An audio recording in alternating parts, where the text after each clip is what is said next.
తింటున్నారు. మంచిగా లెగ్ పీసులు వేస్తే కుమ్ముడే కుమ్ముడు. కోళ్లకు బర్డ్ ఫ్లూ రోగం వచ్చి చచ్చిపోతున్నాయి. చికెన్ తినొద్దని ప్రచారం అవుతుంది కదా. కోళ్లు సాదేటోళ్ళు నెత్తికి చేతులు పెట్టిండ్రు. చికెన్ కొట్టేటోళ్ళు ఈగలు చూపుతాండ్రు.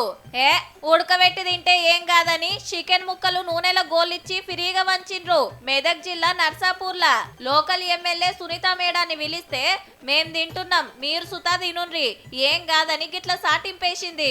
గుడ్లు సుతా ఉడకబెట్టి వంచితే మంచిగా గుట్కిలేసిండ్రు. 2 వారాల సంది పట్నంలా పల్లెలల్లా గిట్లనే వంచుతున్నారు చికెన్ ముక్కలు. పుక్కట్లొస్తే ఎగబడుతున్నారు గాని దుక్నాలకు పోయి కొనుడైతే చాలా తగ్గింది.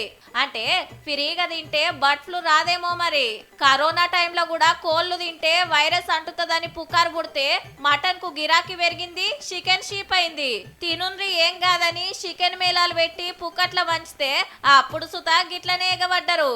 ఏం వైరసో గాని చికెన్ దుక్నాలు చిన్నబోతుంటే ఆయతరం పూట మటన్ దుక్నాల గల్లెలైతే మంచిగానే నిండుతున్నాయి పో.